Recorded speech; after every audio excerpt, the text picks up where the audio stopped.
Hey, welcome back, everyone. Good morning. Happy Friday.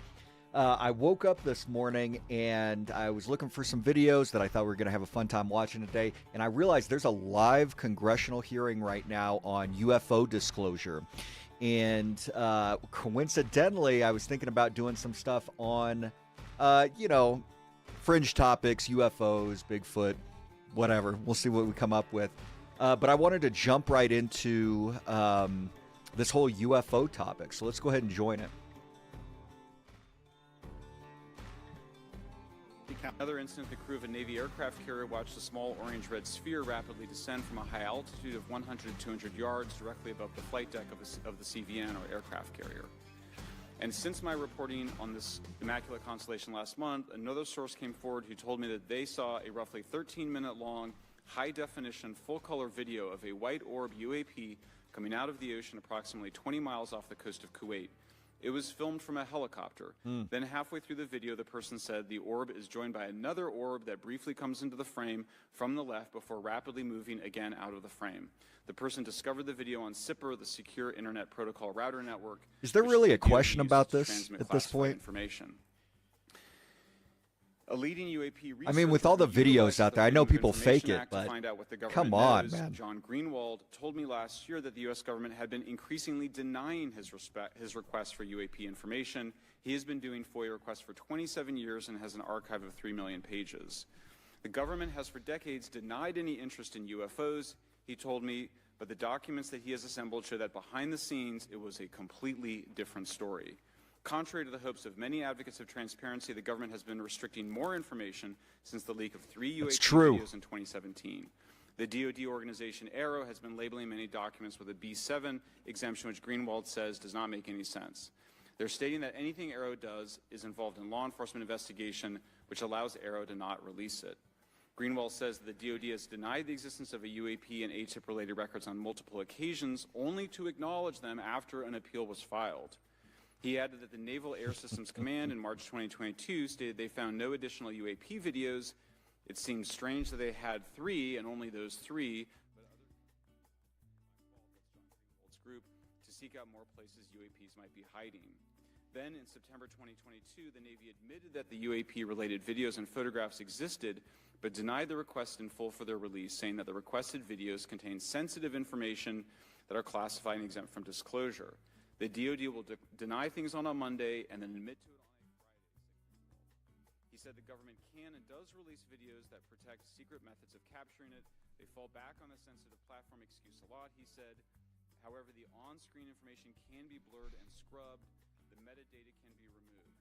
I'll show you this example here. This is a presentation. This is so ridiculous that we have to go through this stuff. This is completely absurd. I mean, seriously?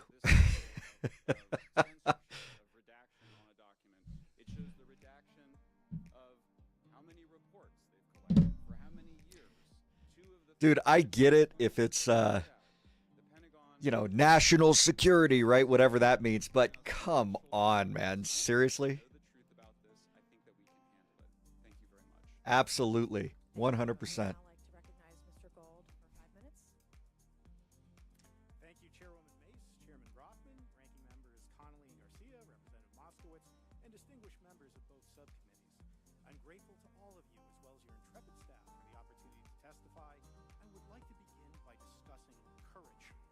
Courage is what it takes to tackle this topic.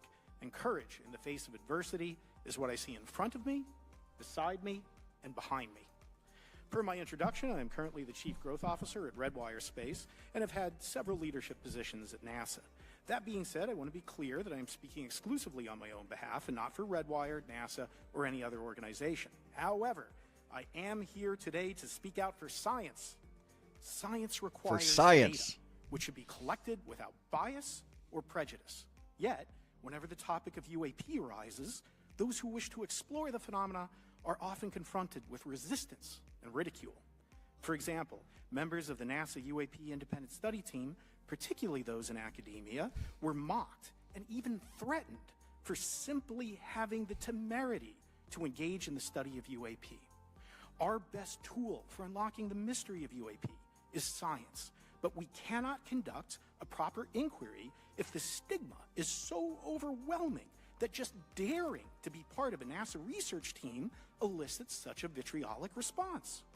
Therefore, That's true. One of the most important actions that can be taken relative to exposing the truth of UAP is to combat the stigma. And this is where I believe that NASA can be eminently helpful. The NASA brand is synonymous with hope, optimism, and credibility. If you were to take a walk down the National Mall, you would immediately see the NASA logo on t-shirts, hats, and bumper stickers. Few federal agencies enjoy this kind of popularity. I've never seen anyone wearing an Office of Personnel Management t-shirt, which is why NASA could play such an influential role. Specifically, NASA could, with relatively little cost and effort, host symposia on UAP, or even just participate in existing panels examining the topic. NASA personnel stepping forward and participating in such discussions would make a powerful statement to the scientific community that UAP should be taken seriously and researched accordingly. In regard to research, NASA has vast archives, much of which may contain important UAP data. Again, I just wonder, relatively little cost and effort, NASA could create I mean, they talk and they talk and they talk. They read off these speeches. I think a lot of these, like the chairman here, his eyes are glazing over. He doesn't give a shit about anything he's hearing. And it makes you wonder, right? Like, these people have valid concerns. Okay? What is it? That's all I'm asking. You know, I don't have my tinfoil hat on, but what is it that everyone is seeing? And yet you look at these people up here, and I really don't think they care. Or if they do care, you know, we'll see if any action gets taken. But I was so hopeful last year, or was it the year before, when they were having these hearings, and it was like, yes, we're finally going to get some sort of either information, disclosure, something. And instead what we got was, well, we, the government, have investigated ourselves, and we have found ourselves to not be doing anything wrong. I don't know, man. This system, which is administered by NASA and funded by the FAA, provides a confidential means for the reporting of safety violations in a voluntary and non-punitive manner. Over 47 years, the ASRS has collected nearly 2 million reports. ASRS is the perfect tool to collect UAP data, which could then be collated by NASA and shared with the public at large. Leveraging ASRS could create a treasure trove of UAP data, potentially hundreds of thousands of reports, supporting this hearing's goal of exposing the truth. And I'm grateful to our two co-chairs and other members who have already incorporated this idea into proposed legislation.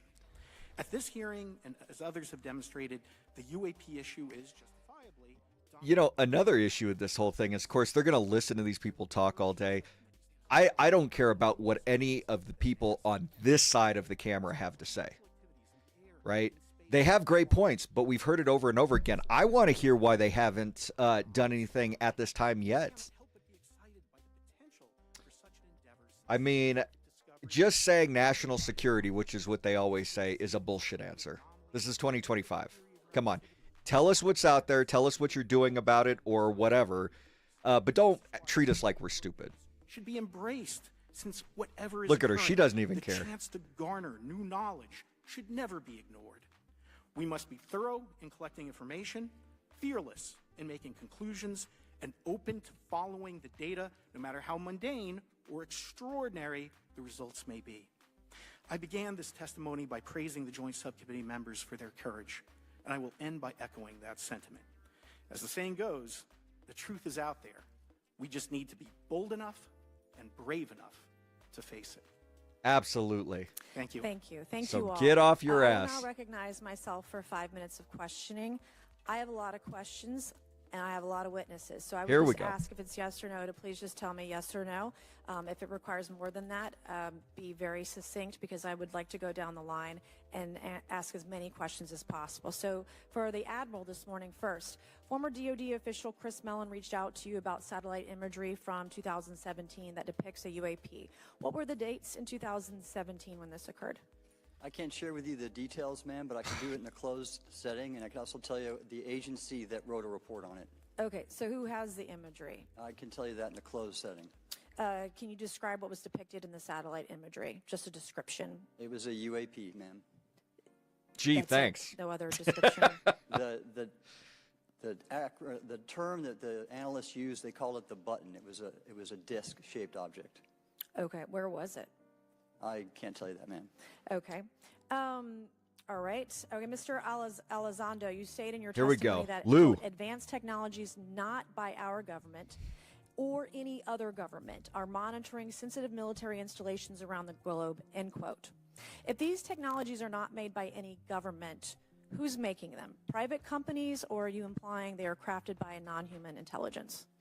Well, ma'am, that's precisely why we're here. The problem is that, temporally speaking, over decades, not just the last 10 years, to put this in perspective, Are these private companies you're implying, or is this non-human intelligence? It may be both. Okay. When it comes to Blue Force Technologies, I would not be able to discuss. Okay. Them Are you read into secret UAP crash retrieval programs? We would have to have a conversation in a closed session, ma'am. Oh, my God. See, this is why we never get 3 anywhere. years ago that restricts my ability to discuss specifically crash retrievals. I submitted for my book through the DOPSR process, which took a year for it to be reviewed. And what is in the book is what I was told I'm allowed to talk about. Has the government conducted secret UAP crash retrieval programs, yes or no? Yes. Okay. Were they designed to identify and reverse engineer alien craft, yes or no? Yes. Does the U.S. government have any reverse, okay, we already answered that question about retrieval programs. Do any U.S. contractors have the same? I would prefer to address that in a closed session, ma'am. Okay. In your book, you mentioned government employees who've been injured by UAPs, placed on leave, and receiving government compensation for their injuries. Is that correct? That is correct. How can the government deny we have recovered craft if they're paying people because they've been injured by recovered craft? That's a good Ma'am, point. that's a great question. That's why I think we're here again, because I've seen the documentation by the U.S. government for several of these individuals who have sustained injuries as a result of a UAP incident. It's a crazy idea, right? The hypocrisy and the logic. Okay, Mr. Schellenberger, I'm going to say it again to be very clear. Immaculate Constellation. What's its mission and how are they funded? Its mission is to, as I stated, its mission is to, it's an unacknowledged special access program. Its mission is to document UAPs. Okay, and do you, for your story and your report, do you have more than one credible source? I do. Sourcing, okay. I do. And then why do you believe your sources to be credible? How do you judge the veracity of the documentation you've been provided about this program? I checked the sources, and they are who they say they are. They are current or former government officials. I wanted to also add that I did not specify that they were Defense Department employees. I didn't specify the agency nor the gender. Would they have included non-government employees, people that aren't employed by the government? These are, I'm comfortable saying that these are government or previously government employees. Any of them currently employed by a private contractor or private contractors? I'd rather not say. Oh, my God. What's the key takeaway? Okay, I take it back what I said earlier. They need to get off their ass on that side, but, dude, how can they do anything if all we do is, I cannot say, or I'll tell you in a closed session. Dude, what are we doing? We got to work with one another. Other information, still photos, video photos, other sensor information, and they have for a very long time. And it's not those fuzzy photos and videos that we've been given. There's very clear High res. high resolution. How many visuals, graphics, videos, photos? I mean, I've been told hundreds, maybe thousands. I mean, I also wanted to say, because there was some conversation around concern around the revealing of these materials, revealing the source collections, but some of these are shot from helicopters using normal videos of oceans. I just think that's absurd that somehow you're going to be revealing some secret U.S. technology by revealing that you've photographed orbs off the coast of Kuwait. Okay, thank you. I have 8 seconds. Mr. Good Gold, point. the NASA independent study team get briefed on what you call OSAP. Very quickly. I flagged the Advanced Aerospace Weapons System Classification Program to our chair and our DFO. We did not get briefed, but I believe it is definitely worth looking into. That was probably the largest UAP review effort ever, and I think produced a lot of interest data. I don't know if my fellow witness, Lou, might want to, he did yeoman's work on it, might want to comment. Okay. All right, I'm going to turn to Mr. Moskowitz, who will be recognized for 5 minutes of questioning. Thank you, Dude, this whole Chairwoman. time thing is just Mr. Gold, you gave a whole diatribe for a couple of minutes.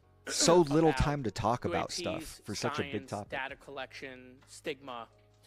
A lot of non-believers in all of this would just ask a very simple question. Why? Why is it so hard? Right? Like, why are people, anytime they ask, Why are they always thwarted? Why are they always judged? Why is they always have misinformation spread? Why is there always retribution? Why is it always met with an ear? What's the why? If it doesn't exist, why is it such a problem? I think if you go through the history of science, Representative, it is always difficult for breakthroughs and new information, regardless of whether it's UAP or any other kind of discovery. And in science, we're supposed to be open, but when you break with the orthodoxy of what's believed, whether it's Galileo saying that the Earth doesn't rotate, or the Earth rotates around the sun, or the sun doesn't rotate around the Earth, it's always challenging for new beliefs. And the more extraordinary those discoveries, the more extraordinary those new beliefs, it's very difficult. So I think this is natural. There's natural conservatism that when it comes to science, but this issue in particular has been very difficult where, again, even to attempt to study it becomes problematic. But every hearing like this, every news report, every video, documentaries, I was privileged to be part of something Dan Fair is putting together. I think many of us have interviewed for it, documentary over 30 different government officials. Every brick in the wall will help get us closer to getting to the truth. I appreciate that. Mr. Elizondo, did I have that correct? Sir. Come on, Lou. Don't let us down. I'm a recovering lawyer, so I'm going to put my hat on for a second. You said you signed a document. Love that. Who gave that to you? The U.S. government, sir. Okay. You have a copy of it? It is stored in a SCIF right now. I do not have possession of it. The U.S. government does. What department of the U.S. government gave you this document? I will say the Department of Defense. Unfortunately, I can't say in this forum much more than that. You specifically said the document said you can't talk about crash retrieval. Well, you know, you can't talk about Fight Club if there's no Fight Club. Correct. Okay, I'm just making an observation. Yes, sir. So that document that you signed, that you said exists, specifically said you can't talk about crash retrieval. Correct, sir. It was a limitation on what because already I'd been speaking publicly about the topic, and so the document said you can continue saying X, Y, Z, but you cannot discuss the topic. When you give me the atmosphere of signing this document. You're in a room by yourself? I'm in a SCIF with a security officer, sir. Just one-on-one? Anybody else? There may have been an assistant as well. It was in a SCIF within a Department of Defense facility. Give me your background real quick.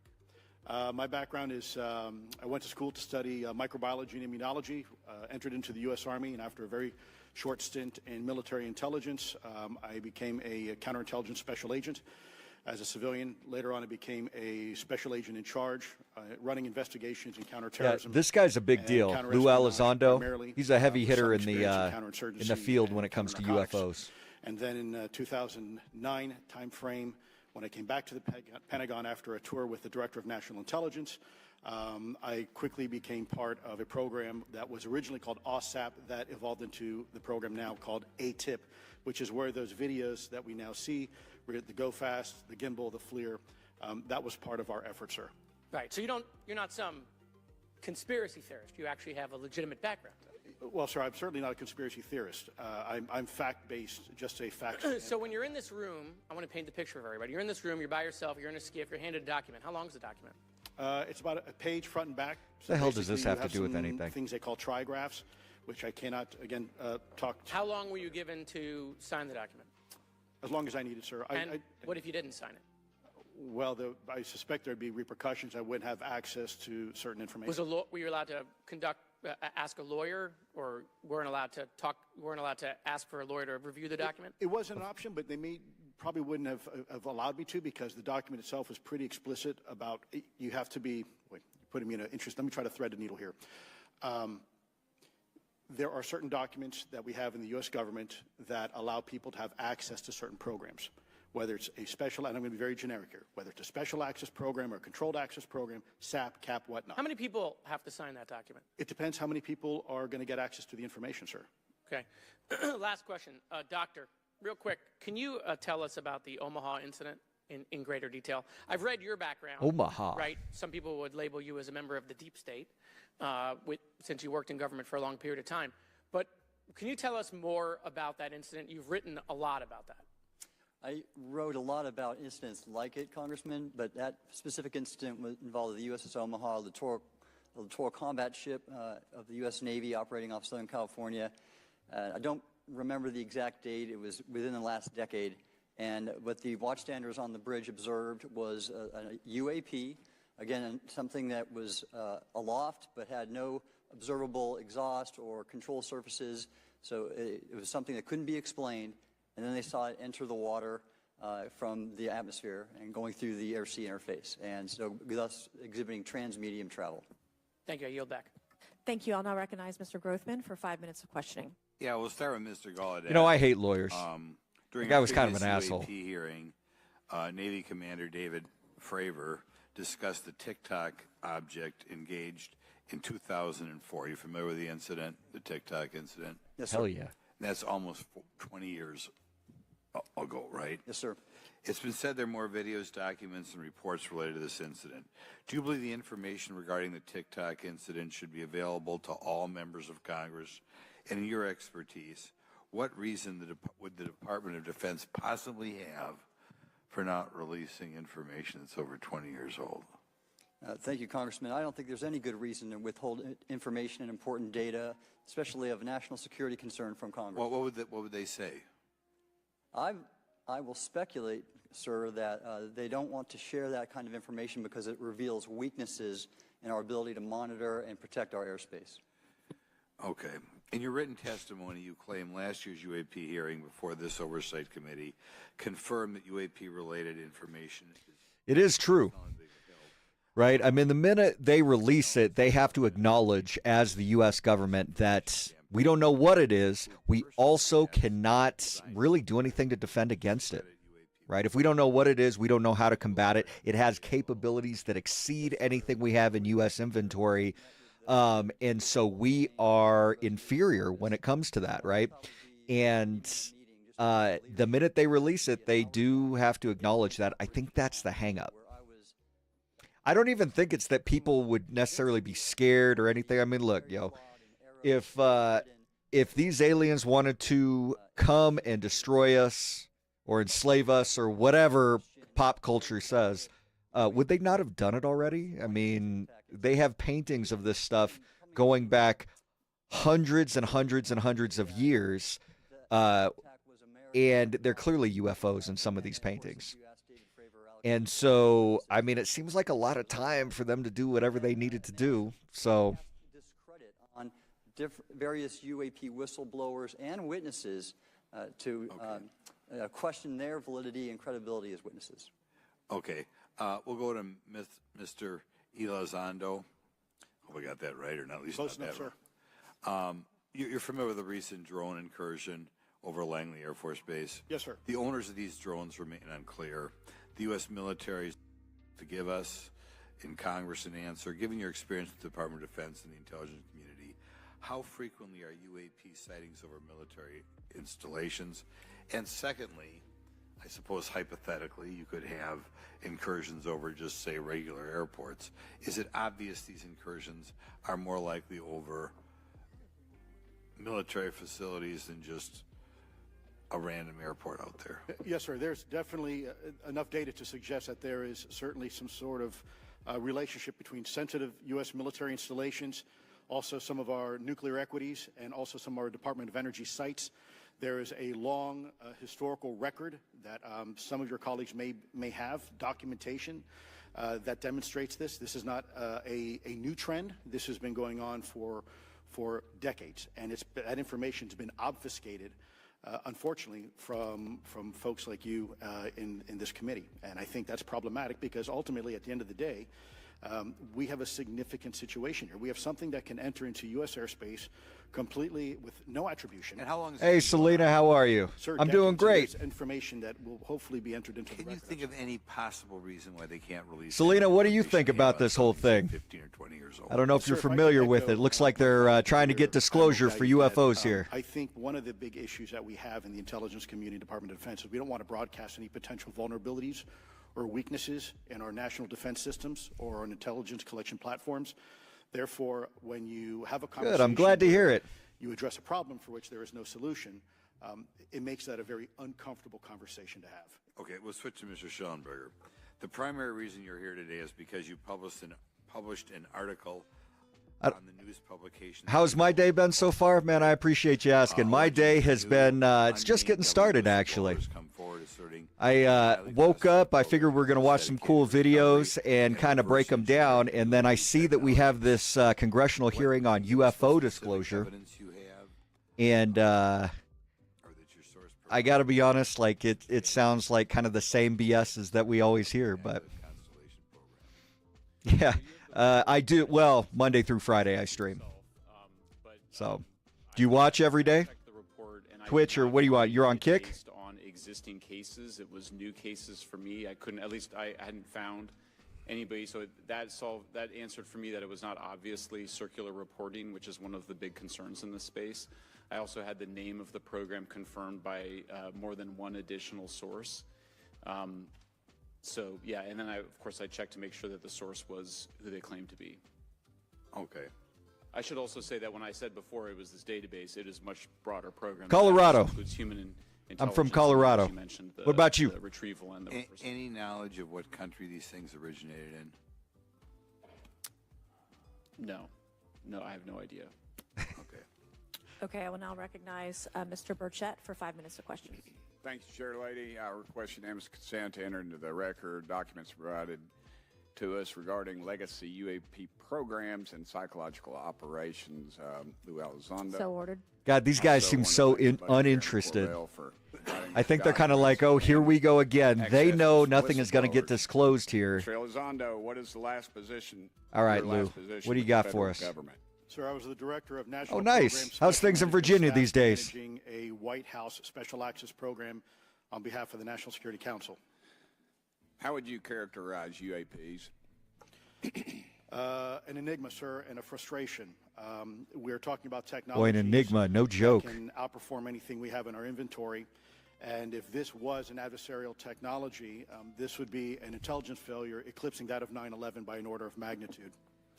Are there classified Department of Defense materials related to UAPs that you believe could be safely disclosed to the public without compromising national security? Absolutely, Selena. Yes, sir. What do you got for me? I would never, ever try to endorse providing some sort of information that could compromise what we call a blue force technology or capability. But I do believe there's a lot of information regarding this topic, and I've been very vocal about it, that should be shared not only with the public, but most importantly, Yeah, I'm working on it. Congress. We're growing one step at a time. David Grush. Absolutely, sir. I had the privilege and honor of working with him myself several years ago at U.S. Space Force. Last year, as you know, he testified. I think it's the US funny. has run a multi-decade UAP. David Grush, man. I believe Lou Elizondo, but I got to tell you, David Grush, I think, is really full of shit. He's just joining on the hype train here. Oversight. 100%. What are they? Unfortunately, sir, I would have to have that conversation in a closed session. I know you said that, and a lot of people are frustrated with those kind of answers, but we're asking those kind of questions so you all know what the heck we're up against. You also mentioned. No, I don't have Discord. But that's cool. You work on those things. I think at the moment I'm pretty good. I got some stuff working for some people in Fiverr at the moment, but I'm always looking for new things. So maybe we'll discuss it off stream. There's a long history here of that individual providing misleading and false information to the public through various news outlets and media outlets in order to discredit this topic. I've personally been victim to it. We have the documentation to substantiate where this information has been absolutely inaccurate, that has been provided time and time again, and it turns out that that individual was also working with former leadership of Arrow at the time as well. And we punish them by giving them multi-million dollars more than they ask for every year. Admiral Gallaudet, you mentioned in your opening statement on He's got a an good email point. you received from the operations officer of the Fleet Forces Command regarding I'm sorry, Selena. I'm not going to do it at the moment, but I might do it later today or this Did anyone weekend. respond with knowledge of what the objects were? I received no response, sir. Did the operation? But it is on my to-do list. The exercise did not get canceled. Why do you think the commander of Fleet Forces operations officer never discussed the incident again? Sir, I'm speculating because I didn't have an exchange with him, but I believed it to be part of a special access program, the information and the video, which we have known now it was, and he realized he couldn't share that openly with the recipients of the email, and therefore the email was pulled from everybody's account. Again, tell us what happened to the email from the commander of Fleet Forces. The day after I received it, and all the other recipients received it, which were all the subordinate commanders of U.S. Fleet Forces, so 1- and 2-star admirals, including strike group commanders, the email was wiped or deleted from our accounts, Okay. and then no one talked about it. All right. Have you specifically had any experience with submersible objects? Yeah, I do So have had Instagram. No personal It's experience. at the but I've Chris had, Ausec. Witnesses on submarines come to me and say they've seen on sonar data. Correct. Okay. How would you characterize those, and how do they move? The one instance that was revealed to me was in the 80s on a nuclear-powered submarine, a ballistic missile submarine, that the object exhibited the characteristics of a Russian torpedo in terms of its speed of movement and closing rate with the submarine, and then it slowed and then followed. This is the confusing thing about all this. We have numerous different descriptions. We have numerous types of craft. We can't tell whether they're extraterrestrial or from another nation around here. And again, a lot of these congressional members, they'll ask these experts, and some of them are experts. Maybe a few of them are more tinfoil hat, but they ask them questions about it, and you don't get definitive answers. And a lot of the experts, they say, oh, well, I can't tell you, or I'll tell you behind closed doors. So frustrating. Are we ever going to make any move forward at all on this topic? Resolution Office, Arrow. Yes, Congressman, as I mentioned previously. Yeah, sure, no problem. I'll do it in just a met second. with them. Okay. You heard Mr. Elizondo describe psychological operations for those contacting the Department of Defense about UAPs. You mentioned a similar influence operation by Arrow. Why are federal agencies invested in running information operations about UAPs if they do not exist? Yes, sir.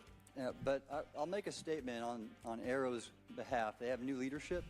The office has reached out to me to meet again, and I take that as a good faith effort, and we'll see where that goes. Thank you, Chair Lady. I've run over. Thank you. Thank you, Mr. Tennessee. I would now like to recognize Mr. Higgins.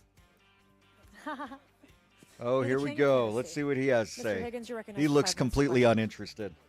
Thank you, Madam Chair. Mr. Elizondo, Mr. Schellenberger notes in the report that we've been given for this hearing. I believe, Mr. Schellenberger, let me shift you, are the author of this report. I'm sorry, sir. I'm not the author. Mr. Schellenberger, were you the author of this report? No, I There's was no not. name on it. No, Do you know the author? I do. You do. And how would you estimate that madam or gentleman, the author? The person is a current or former U.S. government employee. And it states here that this is the public version of the author's report. Yes. All right, Selena, I popped it in where the might one find in the multi-chat. non-public version of the author's report. And yeah, as soon as I get off stream, I'll go ahead and I'll take care of that. Department of Defense. Do the same for me, I don't please. know. But you do And know we the all author. grow together. How does that Do you sound? know what the author's sources were? The author's sources are described in the report. These databases, the Immaculate Constellation. Right, but you expressed some confidence in the sources I would. earlier in I do. testimony. You expressed confidence. So do you know those sources? I do. Are they within the Department of Defense? I can't say. You can't say or you won't say? I won't say So why not? because I protect my sources, and I think the But you're not naming them. It's a big department. But many of us on my side of the aisle would say it's far too big. So you're talking about a great the point. Department of Defense, sources from within the Department of Defense? I'm not willing to reduce the Okay. potential universe of where my sources might be. Okay, moving on. In this report, Mr. Elizondo, for reference, several types of allegedly alien craft or possibly alien craft or unknown aerial phenomena, what we used to call UFOs, are described. Spheres and orbs,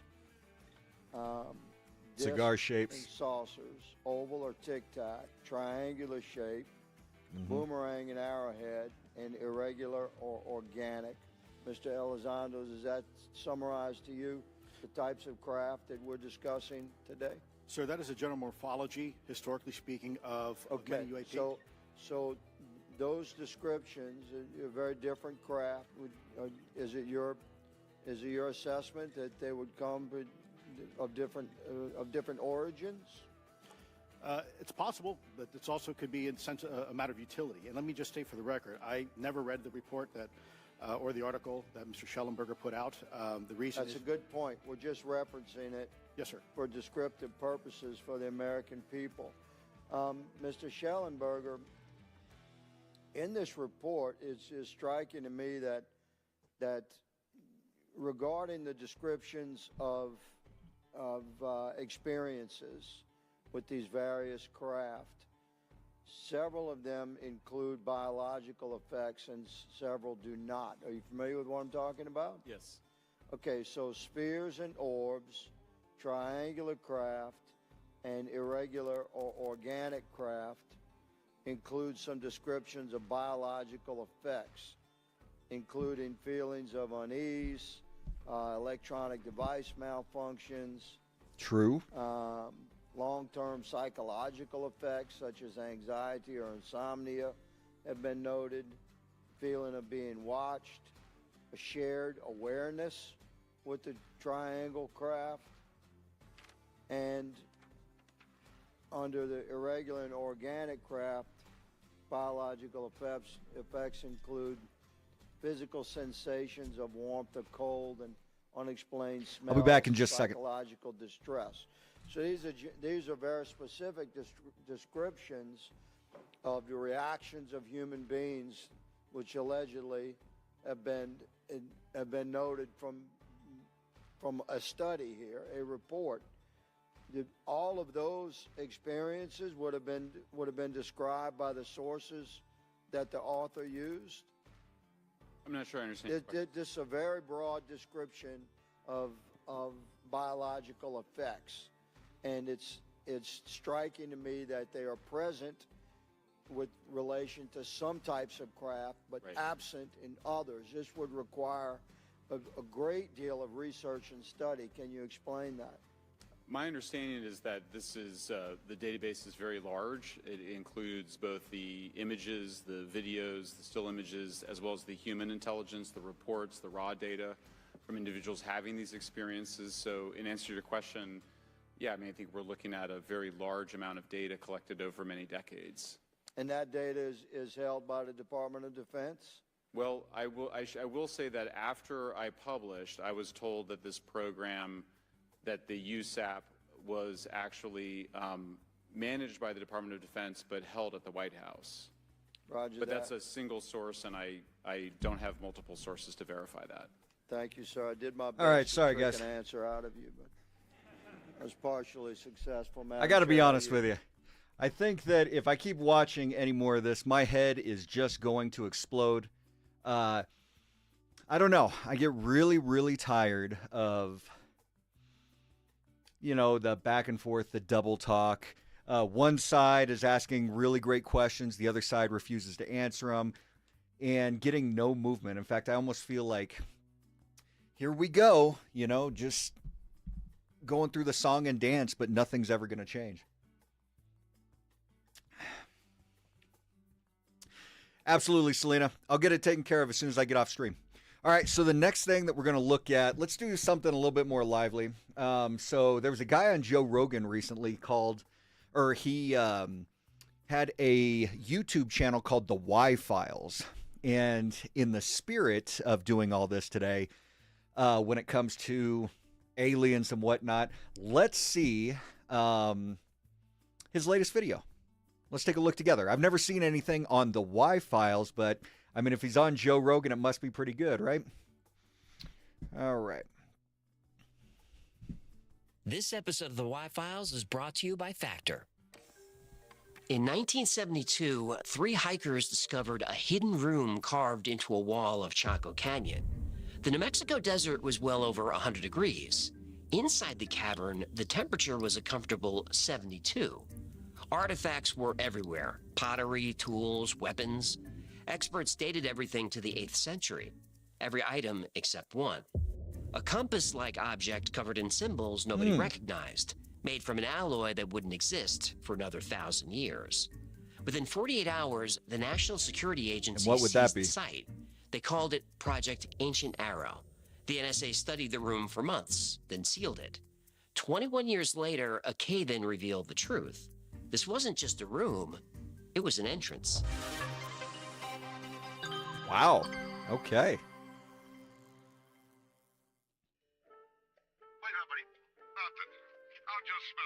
Yeah, human. Quick question.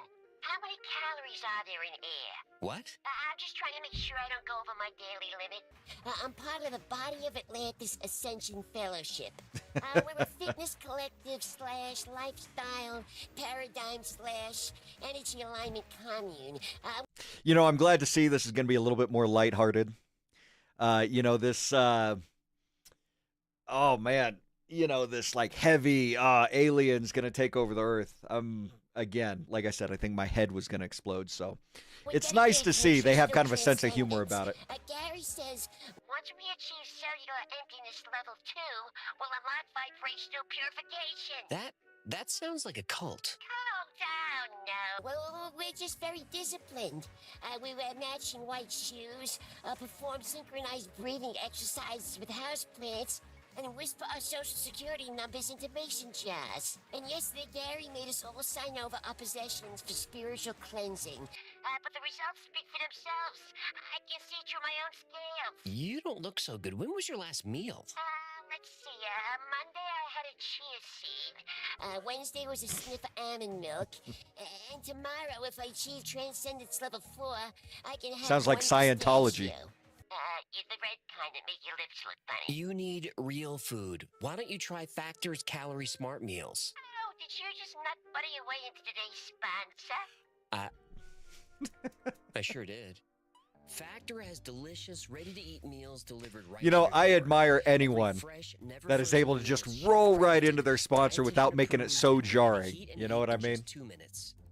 That was pretty good. I got to tell you, Brett Cooper, man, she does a great job at just taking whatever the topic is, and then she just rolls right into You it. can choose from a weekly menu of 35 options, including popular options like Calorie Smart, Keto, Protein Plus, or Vegan. Well, this looks and pretty Veggie. good. And Factor is now owned Better than by the Pop-Tarts I HelloFresh. had this So morning, with a huh? wider array of meal plans to choose from, there's certainly something for everyone. Factor is my go-to lunch solution. I actually eat it every day at the studio. Head to factor75.com or click the link below and use code 50TheWiFiles to get 50% off plus free shipping on your first Factor box. Code 50TheWiFiles at factor75.com to get 50% off, plus free shipping on the first box. That's right. Oh, it's perfect. I'll stash it under my bunk next to my matching sneakers and the power of attorney I gave Gary so he can manage my earthly distractions. You realize you can just leave, right? Leave? But I'm 3 hunger hallucinations away from achieving supreme emptiness. Plus, Gary says once you contain your own ribs, you earn telepathy and a cashew. Oh, crap. Meditation circle's starting. If I'm late again, they'll make me sniff bread as punishment. Sniff A whole bread. lump of pumpernickel, human. A whole freaking lump. Sounds terrible. The hell does pumpernickel even taste like? For All right. 21 years, the Chaco Canyon chamber remained sealed. The compass artifact was locked in a vault somewhere in Virginia. Project Ancient Arrow, like so many classified operations, gathered dust in NSA archives. By May 1994, Project Ancient Arrow was all but forgotten. But the mountain had other plans. A series of rock slides shook the canyon. The mountain seemed to be... It's so funny. When I think about like Indiana Jones, where they had the Ark, you know, the big storehouse at the end of it, is there really something like that out there where all this crap ends up? Like that compass? What the hell is he even talking about? How do we get that information? Peeling back layers of itself. When the dust settled, park rangers found an opening. Not a hole, a doorway. Perfectly rectangular with sharp edges and right angles. This wasn't erosion, it was carved. The cave-in revealed a corridor that disappeared deep inside the mountain. The rangers called it in. Project Ancient Arrow was immediately reactivated. The NSA was on site within hours. Wow, the NSA moves faster than Uber Eats. The military cleared the area, and 5 scientists arrived to take readings and measurements. But these weren't archaeologists. They worked for the ACIO, the Advanced Contact Intelligence Organization, a Never heard of subsection them. of the NSA. It operated beyond classified, above top secret, and without congressional oversight. Most senior... So how do we know that this exists, the ACIO? Like, where do we get that information? Obviously, someone opened their mouth somewhere, right? Let's see. ACIO. Advanced Contact Intelligence Organization.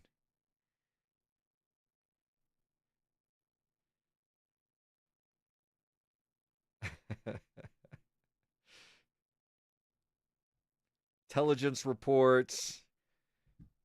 Cutting edge intelligence straight from the source.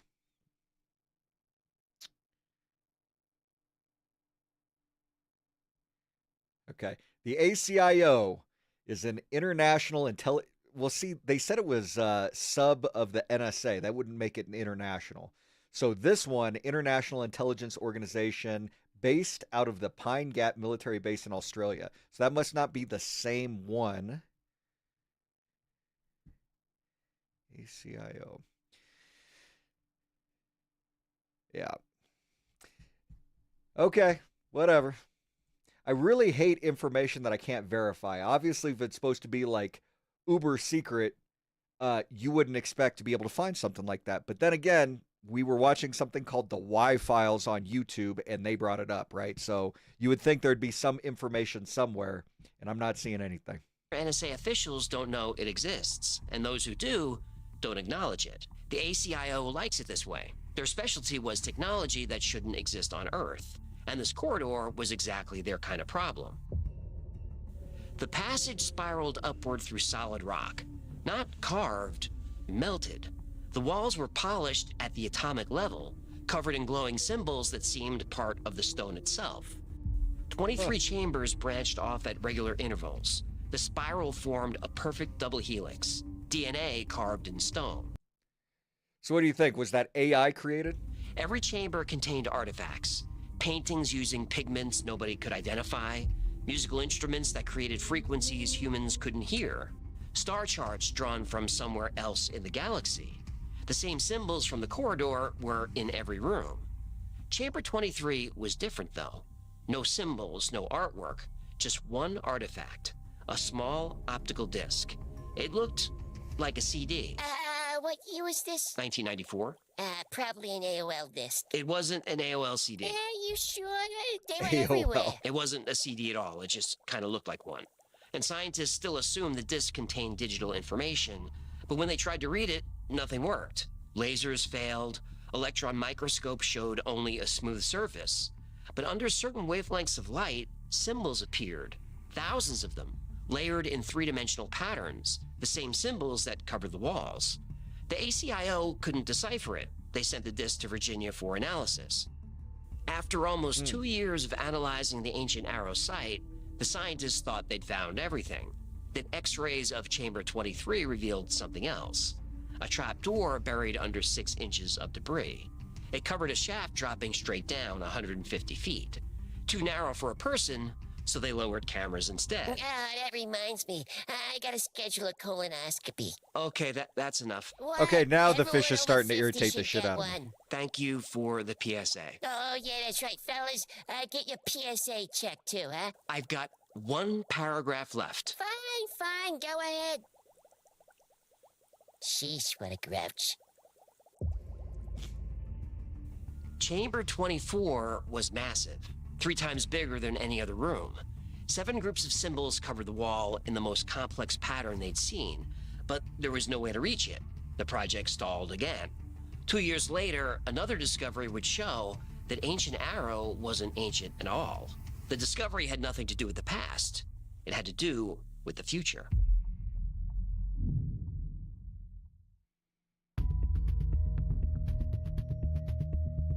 In the summer of 1996, 2 college students were hiking near Chaco Canyon, 24 years after the first ancient Arrow discovery, 2 years after rock slides had exposed new chambers. They spotted something metallic catching sunlight. Not buried, not hidden, just sitting on the ground. 1996, AOL CDs were still everywhere. It wasn't an AOL CD. Okay. Yeah, for those of you that don't know, because you're probably much younger than I am, CDs, a disc, right? AOL, that's how you got your internet service provider. So you download it from a disc and then you could actually go online.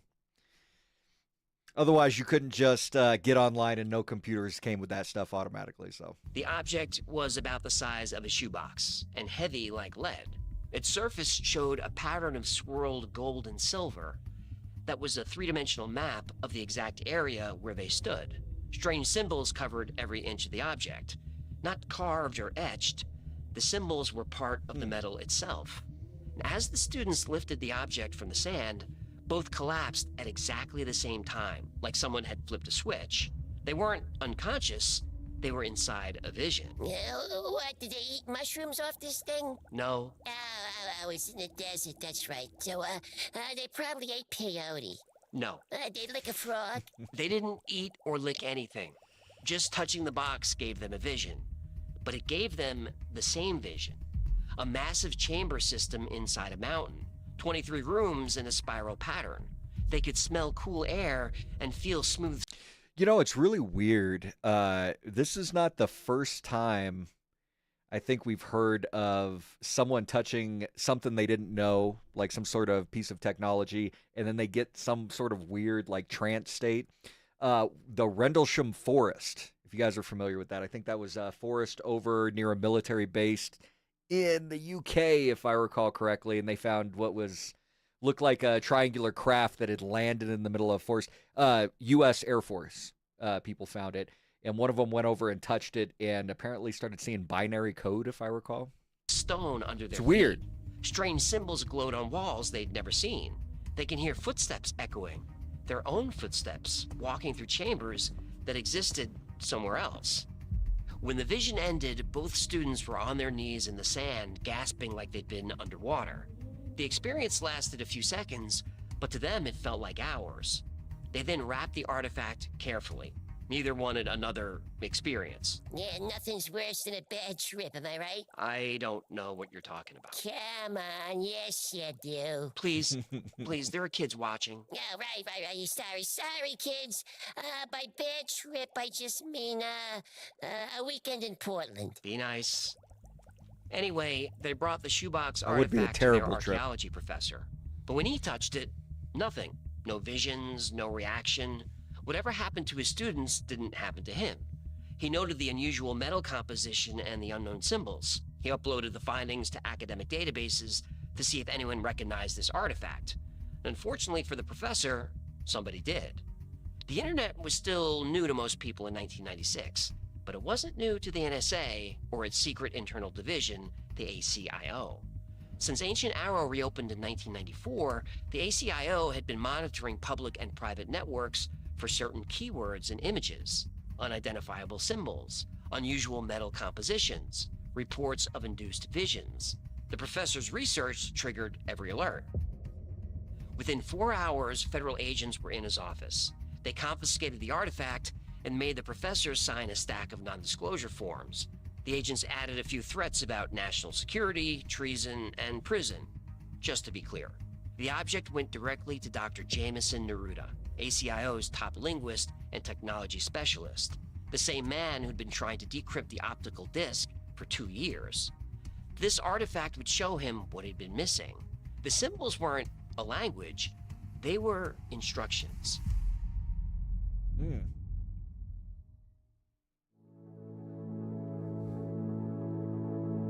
The vision artifact sat on the table in Neruda's lab and did nothing. The two students had experienced vivid hallucinations, identical visions of the ancient Arrow chambers. But here in ACIO's sterile lab, the artifact was just an unusual metal object covered in symbols. Neruda understood why it didn't work. Proximity effect. The artifact needed to be near the ancient Arrow site. The location was in the swirled pattern on its surface. Only about 50 people on the planet know about this location, and he was one of them. So one puzzle solved. But Neruda was fascinated by something else. The symbols on the artifact matched symbols from the chambers. Not exactly, but close. Like different dialects of the same language. Then it hit him, and he reached for the disc. The optical disc from chamber 23 didn't look like much. About the size of a CD, but thicker. Not quite glass, not quite crystal. When ACIO's standard decryption tools failed, Neruda took over. That was almost 2 years ago. Mathematical sequences, quantum algorithms, even ZEMI, ACIO's quantum computer built with alien technology, couldn't crack this thing. ZEMI built with alien technology? I don't know, guys. As a former police officer, I got to tell you, extraordinary claims require extraordinary evidence. And there's a lot of extraordinary claims in this, and I haven't seen one thing of extraordinary evidence. It's, again, he's portraying a story here, but the question always becomes, what are the sources? How did you get this information? He wasn't one of the college students, right? So how do we know about this? And how do we know that this quantum computer is made with alien technology? I don't know, man. I think, it's claims and bold statements like this. That's where you do start to see people push back on the topic. If we can't be fact-based, I mean, I know this is entertainment. I am entertainment. We're not, I can't say either one of us are an expert in this field, but I don't know. You got to throw some evidence down. That's how you get movement in this topic, in this field. But that being said, quantum computing, from what I've seen on the Joe Rogan show, I hear him talk about it, sounds nuts, man. As the years go by, it sounds like we are going to be leagues ahead of where we are now technologically, just because technology builds on technology builds on technology. So here, I was born in the 80s, and I didn't even have my first cell phone until I was almost out of high school, and it was a brick phone, right? And you look at things now in one lifetime, how far things have come.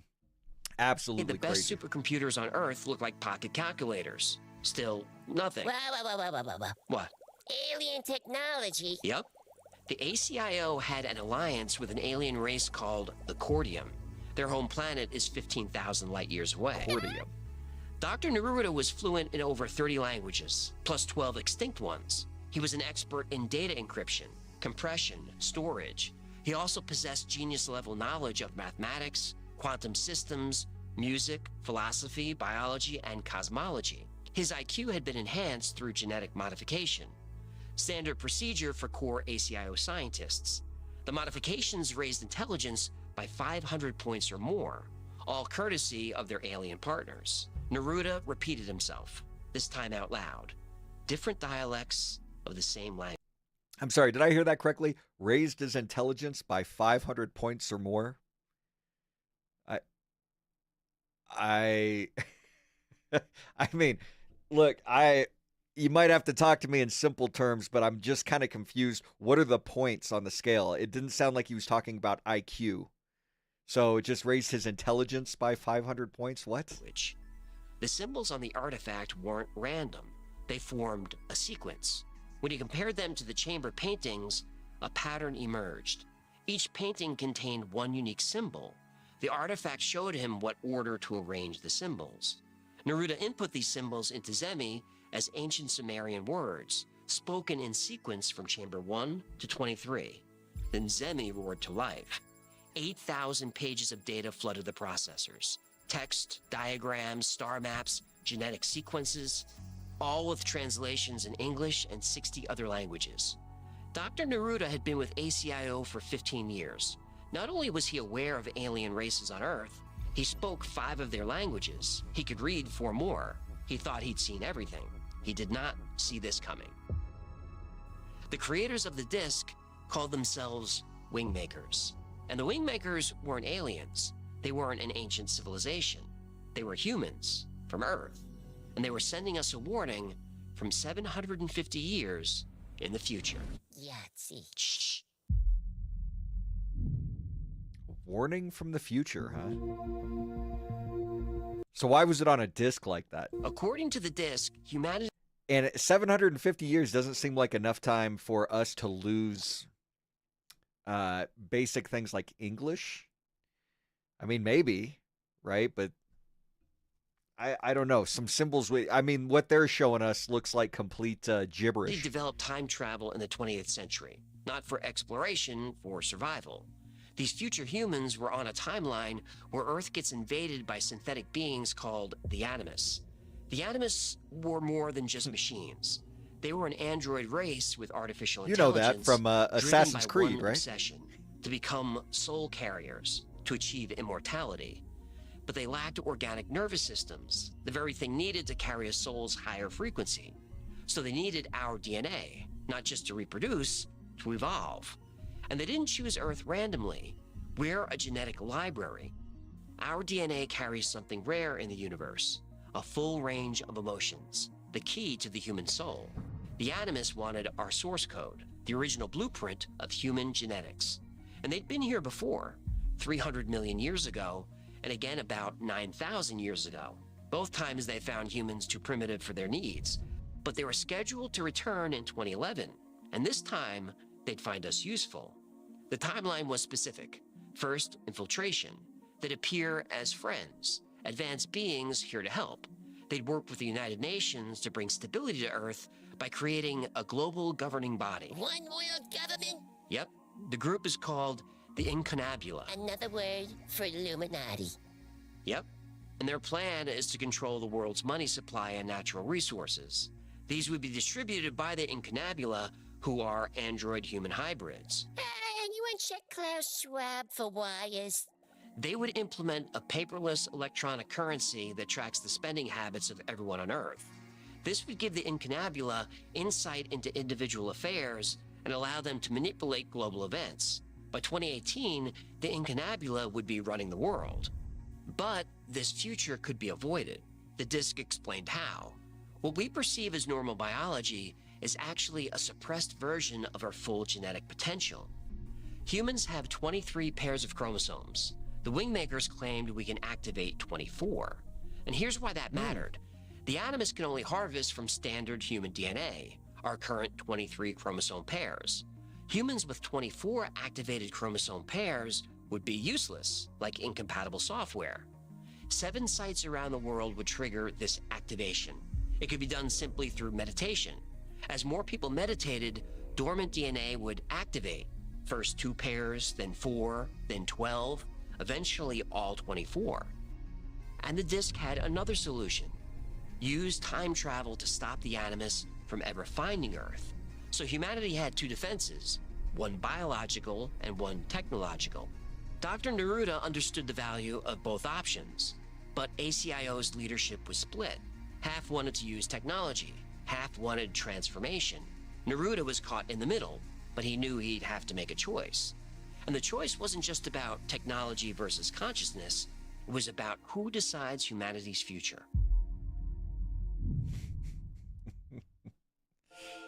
They're making some bold claims here. You know, it's weird how just a few minutes ago when we were watching the Congressional session on UFOs, that feels more realistic. I'm lost on this. Not saying it's not a good video, but again, I'm just kind of confused on where any of this information comes from. And I think you know, a lot of people don't mention this, but History Channel's Ancient Aliens show, if you've ever watched that, it has done more for this whole field than most other things, in my opinion. And a lot of that is because they actually bring experts and people involved in certain incidents to come and recount their experiences, because that's where you get some sort of validity. Like here he's talking about the Incunabula and stuff like that. Again, where does that even come from?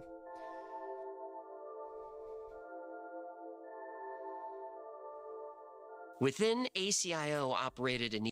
I mean, unless I'm just an idiot, because when I listened to him on the Joe Rogan show, it sounded as though these are theories that they believe to be true. But I almost feel as though maybe this is, again, some science fiction writer writing this stuff, and maybe I'm just being had over here. I don't know. Even more secretive unit, the Labyrinth Group. Only about 120 people knew it existed. Their leader was known only as 15.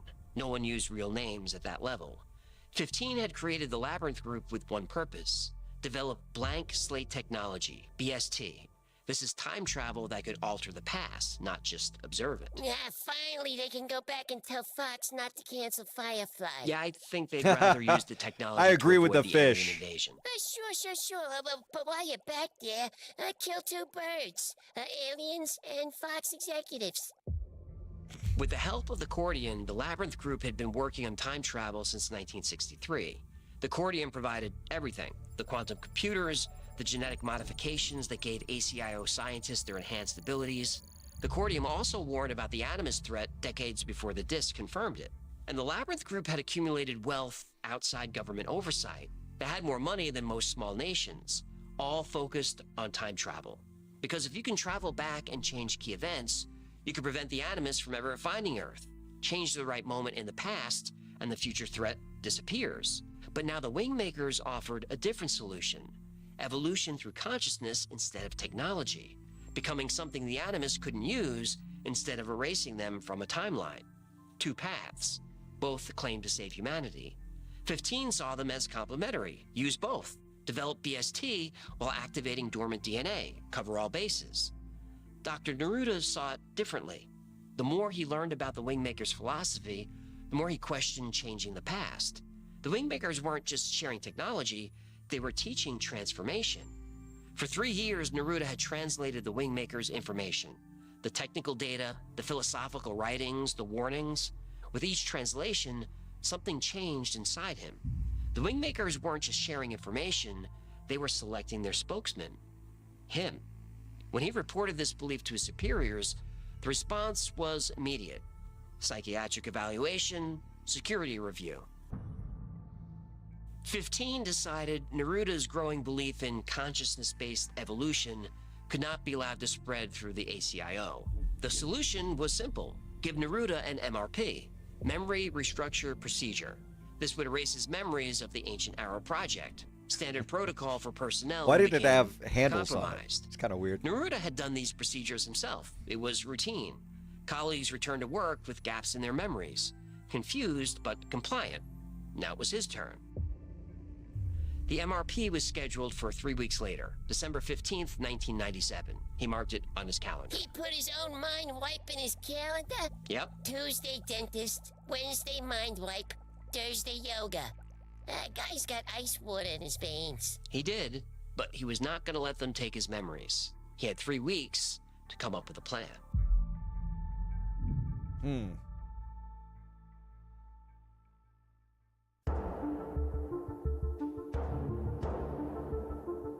Dr. Neruda had 3 weeks before they erased his mind. He spent those weeks watching his colleagues differently.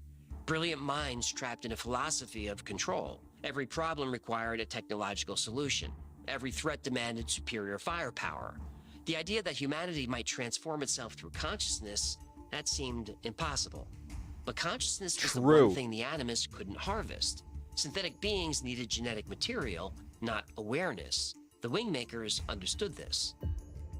On December 13th, 1997, during a routine shift change, Dr. Jameson Neruda walked out of the ACIO facility. No elaborate escape plan, no security breach. He understood their systems well enough to slip out during a brief surveillance gap. By the time they noticed he was gone, he'd already have destroyed his traceable implants and begun searching for someone willing to hear an impossible story. 2 days later, he made contact with a journalist named Sarah. He had... You know, this has all the makings of being actually a pretty damn good movie.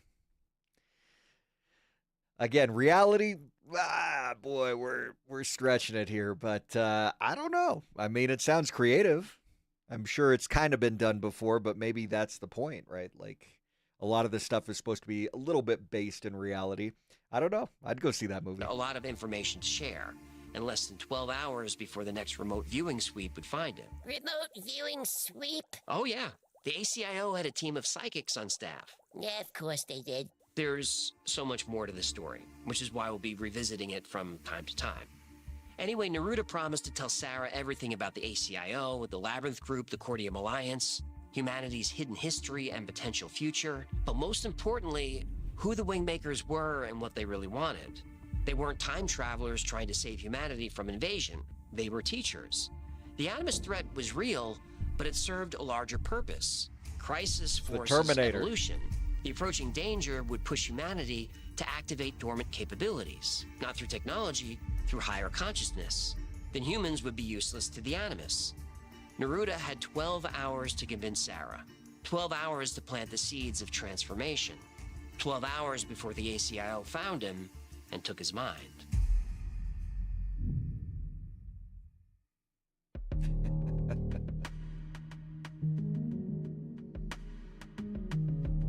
Dr. Jameson Neruda was having trouble. Finding someone to hear his story was harder than escaping. Academics wanted credentials. Journalists wanted proof. Journalists demanding proof. I remember those days. Journalist Sarah, he never learned her last name, was his hecklefish. When they met in a diner outside Sacramento, he had 12 hours before the next remote viewing sweep. He gave 5 long interviews, enough to expose the ACIO, the Labyrinth Group, the Cordium Alliance. But as Neruda began talking, he realized the conspiracy wasn't the real story. The real story was transformation. Neruda explained how the Labyrinth Group approached everything backwards. They saw consciousness as a problem to overcome with better processors. They saw time as something to control rather than understand. The Wingmakers suggested defense wasn't about building bigger weapons or rewriting history. It was about becoming unharvestable through higher consciousness. Sarah recorded everything: the technical specifications, the philosophical frameworks, the countdown to 2011. But Neruda could see her struggling with the same question everyone asked. Why should anyone believe this? He had no proof. The artifacts remained locked in ACIO vaults. The disk translations existed only in classified systems. His enhanced genetics couldn't be verified without special equipment. All he had were words. And 11 months later, those words appeared online on a Wingmaker's website. But the details had changed. The hiker's discovery date shifted. Character names morphed. And the Wingmaker's teachings were now available for the low, low price of $17.99. Oh, no. And your credit card number.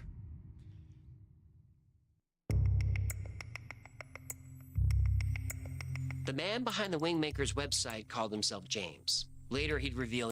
I love how easy they make everything sound in this.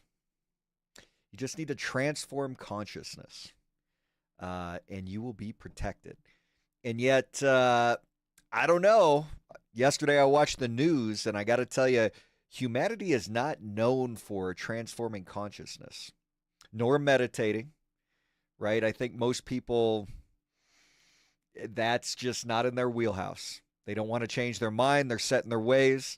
And so I think it's very interesting that this was even on the table. Hey, you guys want to change things? You just got to do this. Well, gee, thanks. And yet, from what I understand of humanity, they would just keep on keeping on. His full identity, James Mahu from the Lyricist Teaching Organization. November 1998, 11 months after Neruda's defection, the Wingmaker's website appeared online. Anonymous at first. No author, nobody taking credit. Just the story of Ancient Arrow, the ACIO, and humanity's potential future. Free for anyone to read. The site included Neruda's interviews, renamed Dr. Anderson in this version, and there were pictures of art from the chambers, music, Wingmaker's philosophy, all available for free. Then things started changing. December 9th, 1998. Wingmakers LLC was created in Minnesota. The owner, Mark Hempel, based in Edina. A month later, subtle changes appeared on the website. The hiker's discovery date shifted from 1972 to 1996. The chamber count increased from 23 to 24. Dr. Neruda became Dr. Anderson. The changes were small, easy to miss unless you were paying attention. The transformation accelerated in 2001. March brought the first commercial product, $17.99. By the end of the year, what started as a free revelation had become a whole product line. Music CDs priced at $108. Over $100 for crap. a CD? Yep. I'm telling you, merch is way too cheap. No, it isn't. The website sold art reproductions, philosophy collections, complete packages with bundled discounts. James finally revealed himself through email interviews. He claimed the identity Mahunahi, a translator for the Lyricist Teaching Organization. Not from outer space, but not quite human either. He described using sensory bilocation, a technique for gathering information across dimensions. He positioned himself as a translator, not a creator. The Wingmaker's material were real. He didn't write them, he just made them accessible. But the changes kept coming. The Cordium's home planet moved from 15,000 light years away to 15 million. Scientific details were updated to match current theories. New websites popped up: eventtemples.org, lyricus.org, sovereigntintegral.org. Each site added details to the story, and each offered more products. The original story, Dr. Neruda's, was buried under spiritual teachings and expensive merchandise. Years later, James would describe the Wingmaker's materials with a specific word. Not history, not revelation. He called it mythology. Mark Hempel remained silent. He managed the business side, while James handled mythology. Together, they transformed a conspiracy story into something else. Something less specific, something less verifiable, but something much more profitable.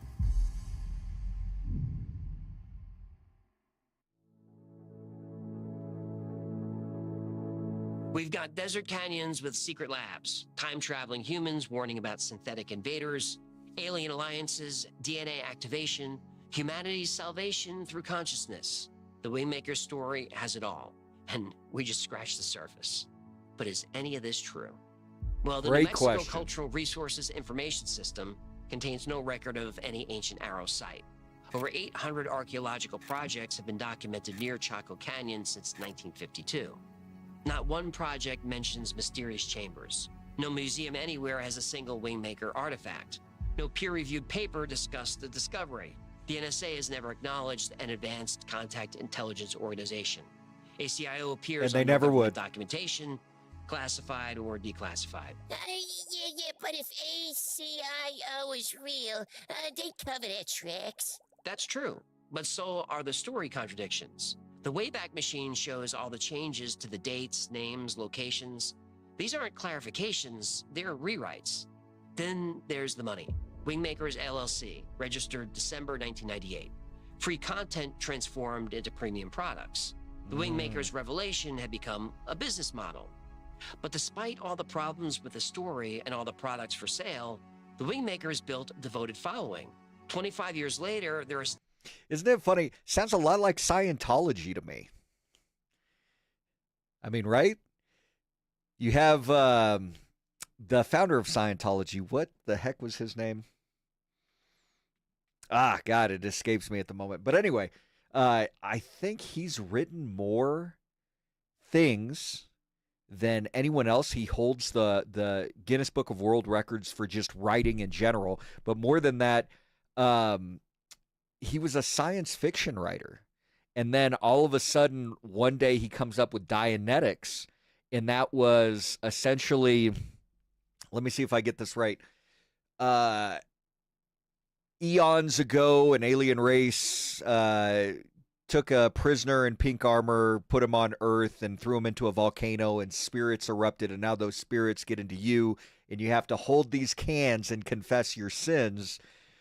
And that's how you purge that stuff. And you watch a lot of these shows, and they say, man, you feel great after you do it. But it's essentially like it's like taking a drug. You get like a high from it, but it's not real. And to my understanding, what Scientology actually does is they use that information and they keep a file on you. And then if you ever happen to try and break from Scientology, they try to use that against you to keep you quiet. So I don't know. But my point of the whole matter is, isn't it, you see some parallels here? Like we have all this writing and what sounds like, wow, this is crazy. And then it turns into a business model. And by the way, in Scientology, so I used to have a friend that was a Scientologist, and I happened to see a lot of the books that she had, and you're paying and paying and paying for course after course after course. And all it is for them to extract money from you. Because that, I mean, you know, I guess maybe book publishers do this as well, but, you know, they have version 1, and then 5 years later they come out with version 2, which is the exact same thing as version 1, but maybe it has an extra paragraph or something like that. But you still got to pay a few $100 extra to get it. Crazy, crazy. Still have thousands of followers. They know the story is debunked. They don't care. Still, they report personal transformations, expanded awareness, life changes. Just now, like is this Scientology. just a placebo effect or something more? I don't think it matters. If people are getting value for their money, I don't have a problem with it. That's why when I read that James Mahu was a fraud running a scam, I pushed back. Because a scam really all depends on your point of view. James himself called the materials mythology, not history, not journalism. Mythology. That's an important word, and probably why James chose it. Since before we had written language, we evolved through stories. Our culture from the very beginning was built on mythology. Cave paintings taught the next generation how to hunt. Tribal elders told legends that explained seasons. The stories told in religions shaped entire civilizations. Stories have always pushed humanity forward. Jules Verne wrote about submarines. We built them. Arthur C. Clarke imagined satellites. We launched them. Star Trek showed communicators and video calls, and we use those every day. The Wingmakers might be fiction, but it pointed people toward legitimate research. Epigenetics, consciousness studies, the connection between mind and matter. Thousands took up meditation, studied quantum physics. Why did they do this? Because the Wingmaker's story is powerful, and powerful stories always have a hint of truth. The chambers never existed. The artifacts were imaginary. The time travel was fantasy. But the Wingmaker's story contains one undeniable truth. We're capable of more than we know. I believe that's true. I think you do too. That's why you're here watching this show. You have questions. You have questions about what's hiding in our government, our society, on our planet, in our reality. And now that we've started asking these questions, we'll never stop. So maybe the Wingmakers never existed, but what they started, it's everywhere.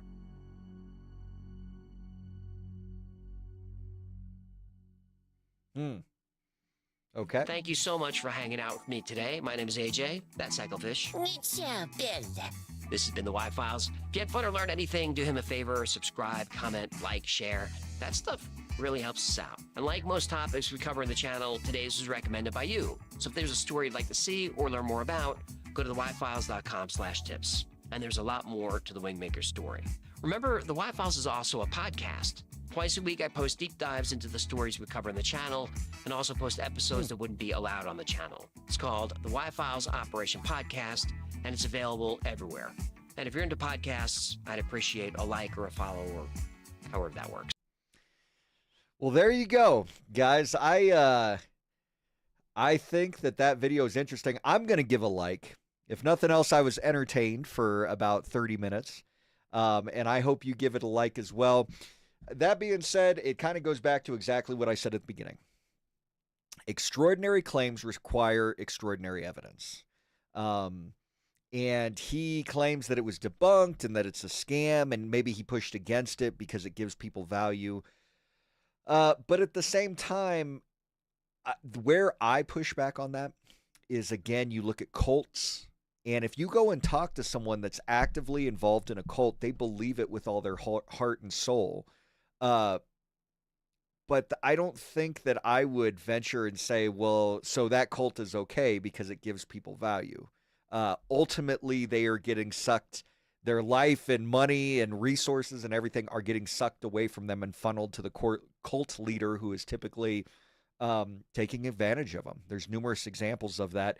So I kind of stray a little bit from his belief that, hey, if they're getting value, it is okay. I don't typically believe that. But anyway, I thought it was an interesting episode. Probably don't invest in the Wingmakers. I don't know. That's just my thoughts. So coming up, let's see. What do we got next? We got some Critical Drinker. We're going to look at something with Charlie Kirk. Maybe a Bigfoot vlog. We'll try to finish it off funny today. That being said, I have not had enough coffee yet, so we're going to take a quick break. I'm going to get a little bit of coffee, and then we will continue. So we'll see you in a sec.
All right, I'm back. Didn't feel like making a coffee, so I stole my girlfriend's Red Bull that she was going to have for tomorrow. So, darling, if you're watching, I apologize. I'll replace it, I swear. All right, that's going to help me wake up a little bit. Here we go. I know we've watched this guy before, Critical Drinker, one of my absolute favorite content creators. I love what he does. And he's just funny. He's crass, but at the same time, he really brings up some good points about Hollywood and a lot of these movies and games. He's got another channel, The Critical Gamer. So let's go ahead and watch this new one. It is called Bye Ryan, No More Star Wars for You. Ah, Ryan Johnson. That's a name you don't hear too often these days. Well, except when he pops up occasionally to subvert your expectations with another trite, smug, borderline nonsensical murder mystery film, which is the cinematic equivalent of an Agatha Christie novel filtered through the lens of Gary Busey. Do I look like I need a psychological evaluation? Not at all. But there was a time, dear viewer, when his disconcertingly round head was on the thumbnail of every Star Wars video on YouTube. There was a time when his name was on the lips of every fan of the franchise, usually followed up by, I can't believe they actually let this guy make a Star Wars film. Yes, the man who wrote and directed The Last Jedi, arguably the single most destructive and divisive movie in the whole history of cinema. The film that fractured an entire fan base, derailed an already uncertain sequel trilogy, indirectly triggered the downfall of J.J. Abrams, put the entire Star Wars franchise into a terminal decline which it's probably never going to recover from, and gave us a scene that will live in infamy for as long as cinema exists. Yeah, that guy. Yeah, that was a very awkward scene. And, you know, Last Jedi, I'm a huge Star Wars fan.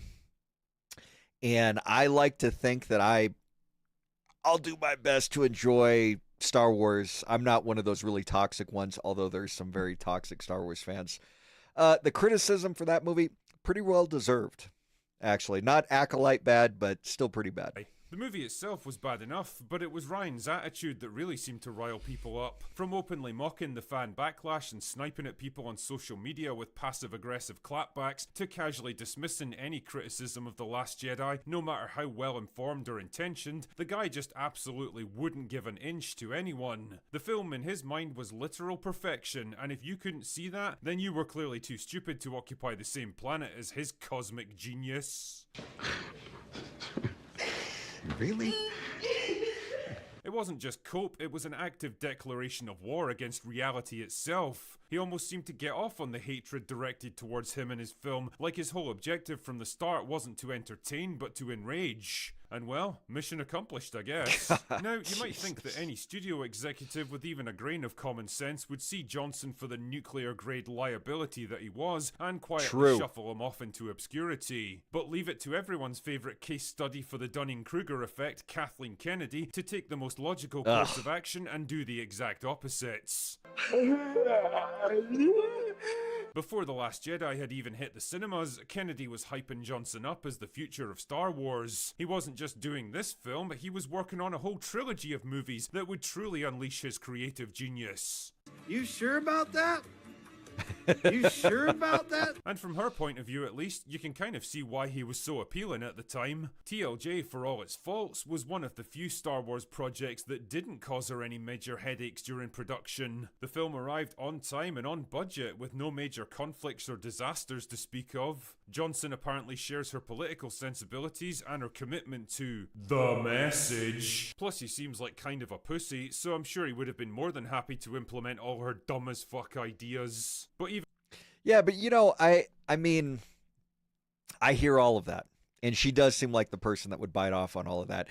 But if you're shipping out a shit movie, I mean, wouldn't you rather have an exceptional movie that's not delivered on time? That maybe there's some headaches that blah, blah, blah, blah, blah, but it's exceptional? I don't know. I mean, I would think any person that is involved in business to any degree would say, yes, that's the better option.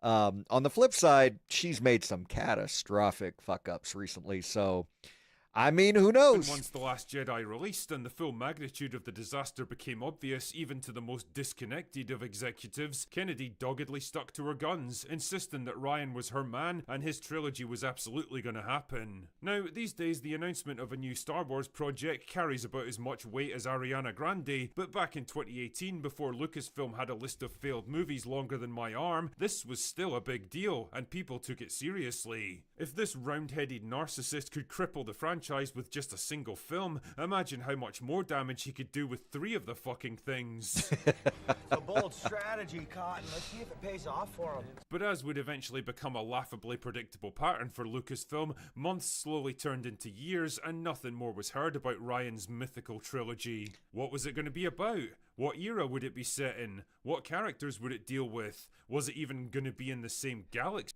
I was really confused in this movie as well. There was that scene in outer space.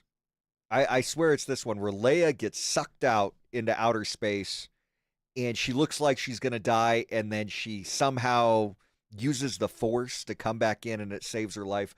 And if I recall, they were filming some of these scenes side by side with The Rise of Skywalker. Correct me if I'm wrong. And they had the opportunity, like she died before The Last Jedi was released.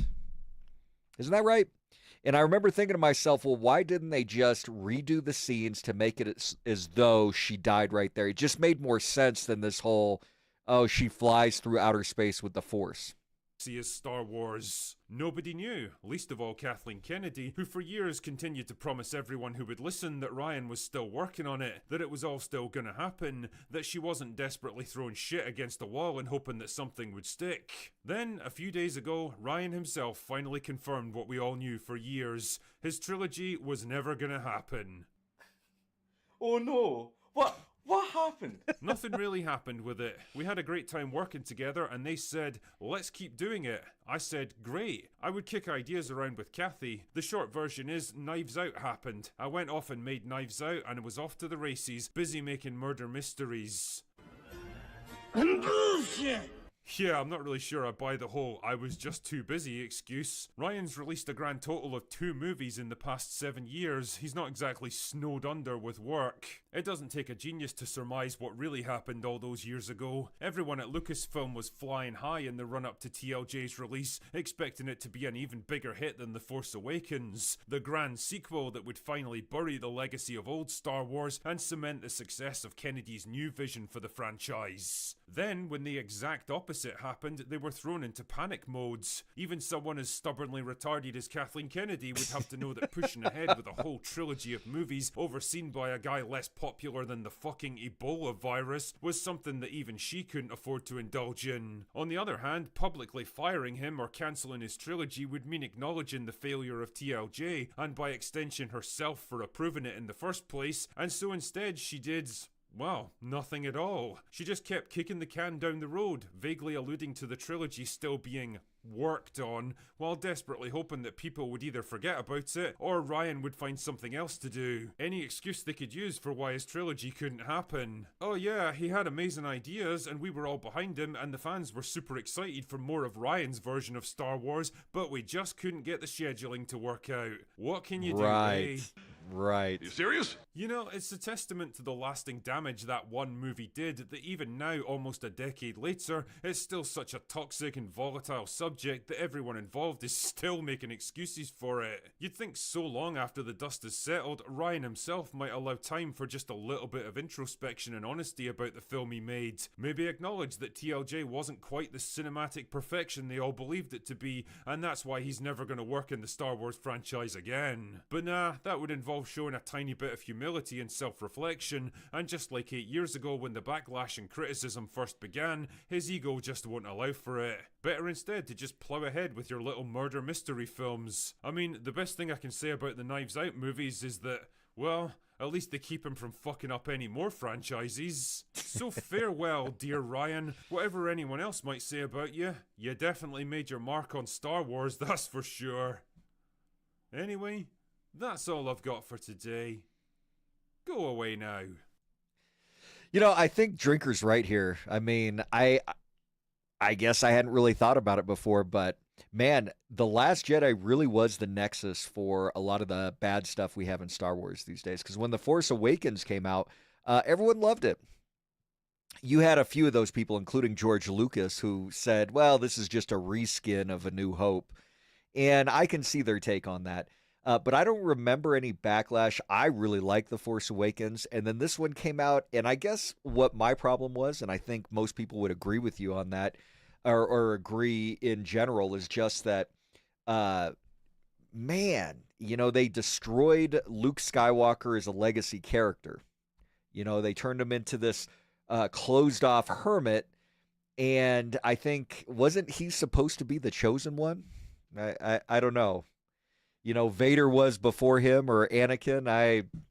It's got so many ins and outs and so many things that they did to the series that it doesn't even really make sense anymore. And then there was the Acolyte, and I think that was, wow, man, wow, that was bad. All right, let's see, we're closing in on 11 a.m. Colorado time. I think we're going to end it. We're just going to do one last thing, and this was one of those Bigfoot vlogs. So we watched one earlier this week. It was from a different maker. That was Boom Morphed again. This one's just Bigfoot vlog. So let's take a look and see what it says.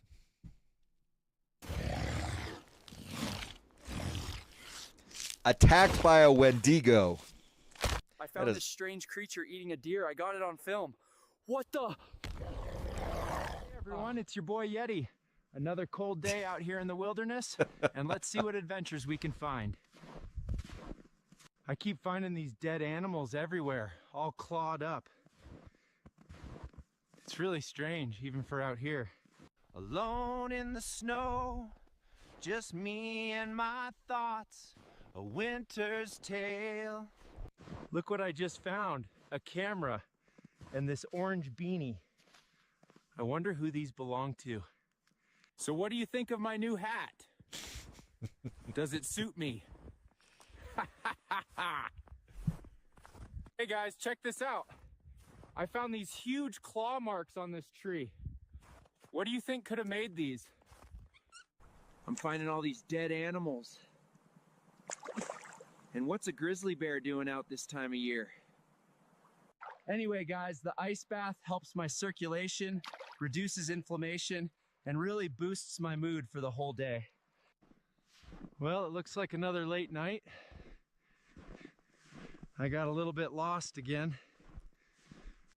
I just can't get those mauled animals out of my mind. It creeped me out. What was that? Something weird is happening out here. Feeling a bit anxious. Think I'll sleep under this tree for the night. Sleep usually helps.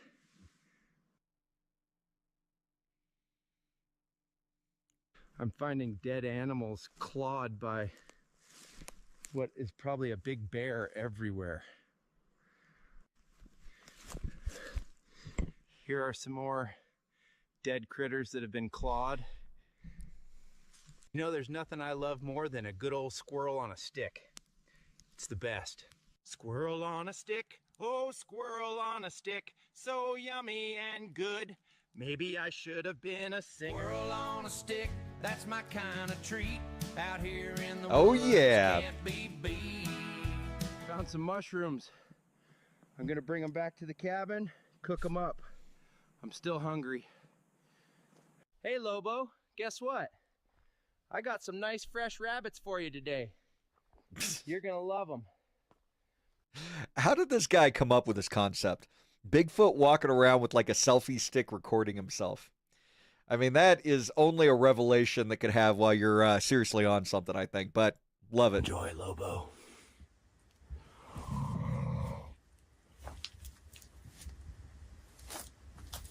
Today, we're making my special forest mushroom medley, pan-fried in this trusty cast iron. It's a real treat. Always make sure you got fresh morels. Gives it that earthy kick. Decided to finish this dish outside today. Weather's just too good to stay cooped up. All right, folks, today we've got some beautiful morels, chanterelles, and oyster mushrooms sizzling up nicely in the skillet. These mushrooms are looking just about ready. And here's some sourdough I baked earlier. This will pair beautifully with our earthy, savory mushrooms. All right, time for the taste test. Cook these mushrooms up. Let's see how they are on this sourdough. These foraged mushrooms on fresh sourdough are amazing, and they're so good for you.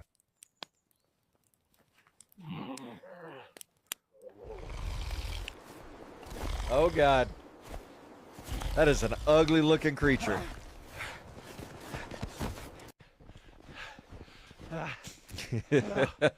No. Help!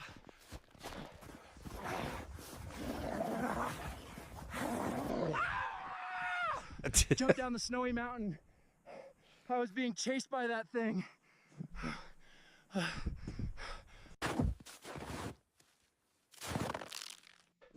I can't believe I made it. Had to jump. Whew. It was chasing me. Woo. It's morning now, and there is no way I'm going back up that mountain. The river is nearby. I have a boat. I'll take it to visit Bigfoot. It is not safe here right now. I've heard stories, of course. Never believed them. Humans disappear out here, it's true. The humans that go missing, that's barely ever because of me. I keep barely this boat ever, hidden up the mind river.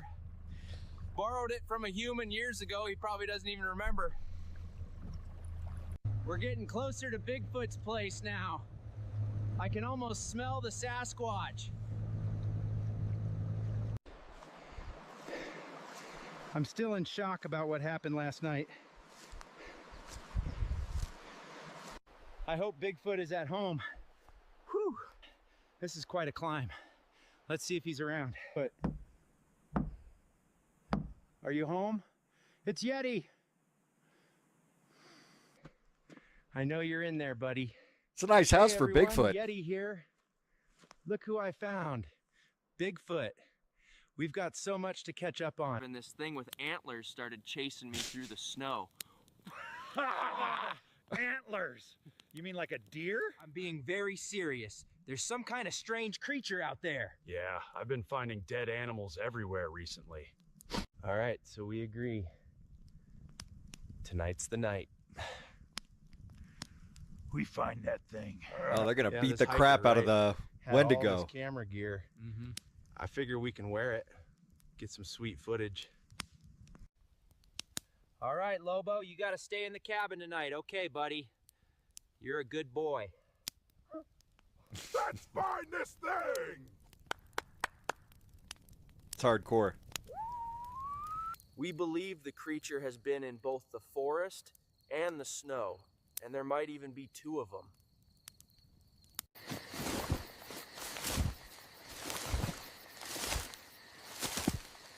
Yeti, buddy, come on. Mythical creatures. Obviously, they don't exist.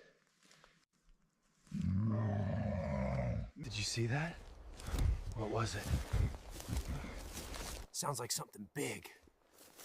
All right, guys, we're out here tonight, deep in the woods. Yeti's a little jumpy tonight, folks.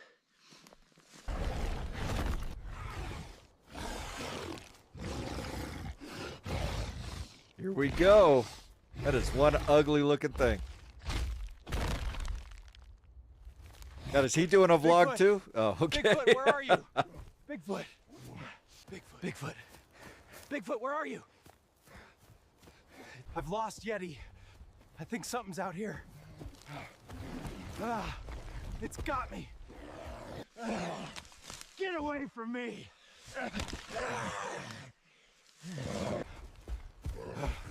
I lost my head camera. I'm being chased. What the?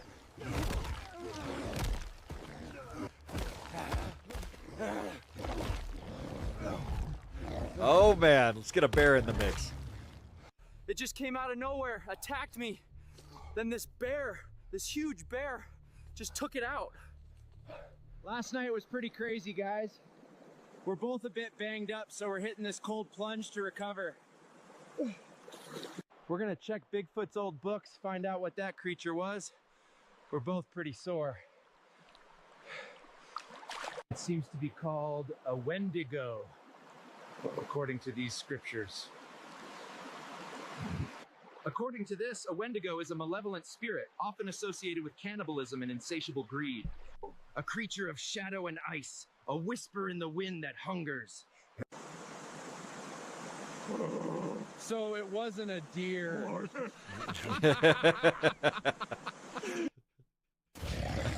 Okay.